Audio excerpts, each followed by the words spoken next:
SLBC tunnel దగ్గర మంత్రులు కోమటిరెడ్డి, వెంకటరెడ్డి, ఉత్తమ్ కుమార్ రెడ్డిలు ఉన్నత స్థాయి సమీక్ష నిర్వహించారు. సొరంగంలో చిక్కుకున్న వారిని రక్షించేందుకు చేపడుతున్న పనులను మరోసారి సమీక్షించారు.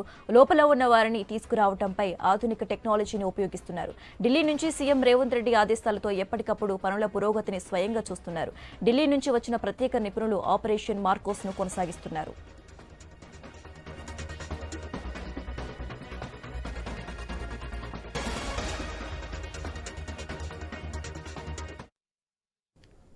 రైట్. ఎస్ఎల్బీసీ టన్నెల్ దగ్గర నుంచి మరింత సమాచారం మా ప్రతినిధి ఏవే స్వామి లైవ్ ద్వారా అందిస్తారు. ఏవే స్వామి,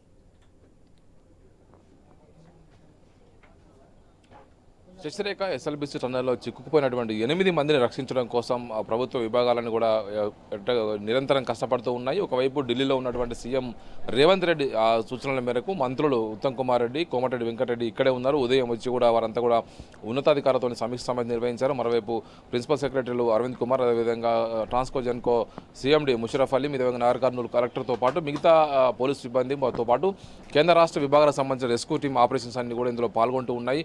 ప్రధానంగా ఎస్ఎల్బీసీ టన్నెల్లో చిక్కుకుపోయినటువంటి 8 మంది ఆచూకీ కనిపెట్టడమే లక్ష్యంగా గత 5 రోజులుగా ఈ రెస్క్యూ ఆపరేషన్ కొనసాగుతుంది. ఈ రోజు ఉదయం కూడా మరొకసారి రాడ్ హోల్ టన్నర్స్ ఒకసారి లోపలికి వెళ్ళి వచ్చారు. వారితో పాటు మెరైన్ డ్రైవర్స్ మార్కోస్ కూడా వారితో పాటు వెళ్ళినట్టుగా తెలుస్తుంది. లోపల పూర్తి స్థాయిగా పెద్ద ఎత్తున కూడా బురద పేరుకుపోయి ఉండడం, అందులోకి వెళ్తే ఊబిలాగా లోపల దిగిపోయి ఉన్నటువంటి పరిస్థితి ఉన్నది.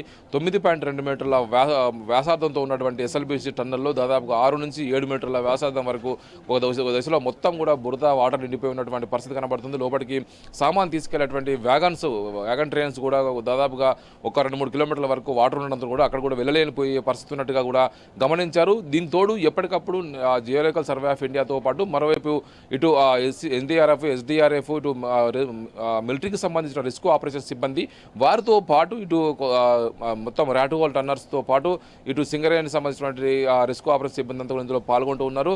ప్రధానంగా ఒకవైపు జరుగుతున్నటువంటి ఆపరేషన్లో ప్రధానంగా ఇప్పుడు టీబీఎం బోరింగ్ మిషన్ దాటి ముందుకు వెళ్ళడమే పెద్ద సవాల్గా మారింది. 150 మీటర్ల పొడుగు ఉండేటువంటి టీబీఎం మిషన్ని దాటి ముందుకు వెళ్తే లోపల జరిగేటువంటి ఈ పరిస్థితి ఏందనేది కూడా వాళ్ళంతా కనుగొనే ప్రయత్నం చేస్తారు. నిన్న సాయంత్రం వెళ్ళినటువంటి రాడ్ హోల్ టన్నర్స్ లోపలికి వెళ్ళినటువంటి వారికి అందరికీ కూడా లోపల ఊపిరాడని పరిస్థితుల్లో ఆక్సిజన్ సరిగ్గా లేవకపోవడం, ఒకవైపు కన్వేయర్ బెల్ట్ తెగిపోయి లోపలికి వెళ్ళలేని పరిస్థితి ఉండడంతో కూడా ఒకవైపు రోప్ సహాయంతో వాళ్ళంతా లోపలికి వెళ్ళారు. ఇప్పుడు దానికి సంబంధించి ఒకవైపు లోపల నుంచి పెద్ద ఎత్తున కూడా గంటకు 3000 నుంచి 5000 లీటర్ల ఒక నిమిషానికి నిమిషానికి వాటర్ను బయటికి తోడేసే మిషన్లు ఏర్పాటేసి వాటర్ని బయటికి తోడుతూ ఉన్నారు. దానితో పాటు లోపల ఉన్న మడ్డును తరలించడం కోసం కన్వేయర్ బెల్ట్ను వాడాలని చెప్పేసి ఒక ప్రయత్నం చేస్తున్నారు.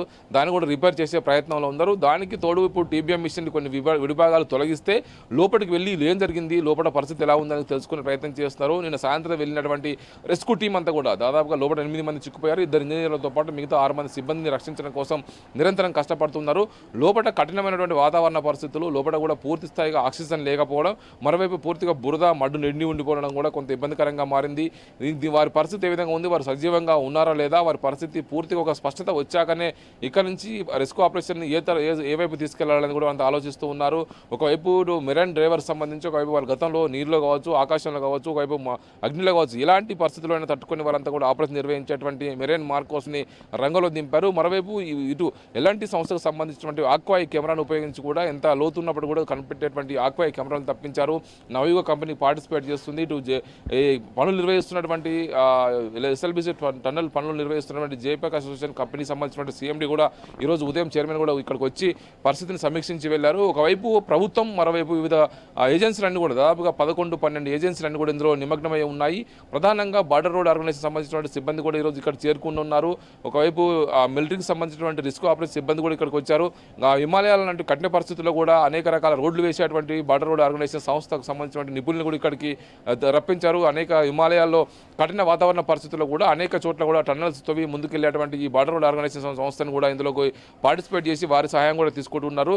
ప్రధానంగా వారు 8 మందికి సంబంధించినటువంటి విషయంలో వాళ్ళు సజీవంగా ఉన్నారా లేదా అనేది ఒక స్పష్టత వస్తే తదుపరి ఆపరేషన్ ఏ దిశకు వెళ్ళాలనేది కూడా ఆలోచిస్తూ ఉన్నారు. ఇప్పటికే మంత్రులు ఉత్తమ్ కుమార్ రెడ్డి, కోమటిరెడ్డి వెంకటరెడ్డి ఇక్కడనే క్యాంప్ ఆఫీస్లోనే మకాం వేసి ఇక్కడ పరిస్థితిని సమీక్షిస్తూ ఉన్నారు. ఉన్నతాధికారులతో ఎప్పటికప్పుడు రివ్యూ చేస్తున్నారు.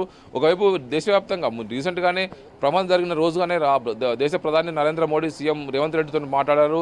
కావాల్సినటువంటి సహాయ సహకారాలు రాష్ట్ర ప్రభుత్వానికి అందించడం కోసం కేంద్ర ప్రభుత్వ ఏజెన్సీలన్నిటి కూడా రంగంలో దింపారు. కేంద్ర ప్రభుత్వ, రాష్ట్ర ప్రభుత్వ సంస్థలతో పాటు ప్రైవేట్ రంగ సంస్థలను కూడా అన్ని రంగంలో దిగి సమన్వయంతో పనిచేస్తున్నాయి. వీరికి సంబంధించిన ఉన్నటువంటి విషయంలో వారు సజీవంగా ఉన్నారా లేరా, వారికి ఉన్నటువంటి పరిస్థితి ఏంది, వారి కుటుంబ సభ్యులు ఇప్పటికీ ఆందోళన చెందుతున్నారు.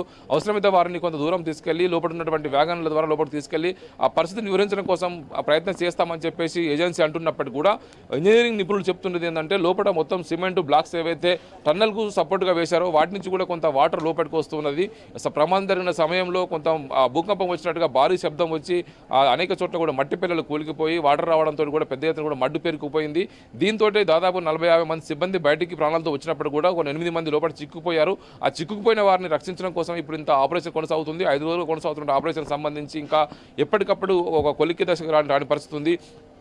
లోపటి నుంచి నిమిషానికి 5,000 లీటర్ల వాటర్ని బయటికి తరలించడం, దానికి తోడు ఆ మడ్డును తరలించడం కోసం ఏర్పాటు చేస్తున్నారు. మరోవైపు కన్వేయర్ బెల్ట్ను పునరుద్ధరించి లోపటి నుంచి మడ్డును కావచ్చు, లోపల ఉన్నటువంటి వేస్టేజ్ బయటకు రప్పించడం కోసం ఆ ఏర్పాట్లయితే యుద్ధ ప్రాతిపదికన చేస్తూ ఉన్నారు.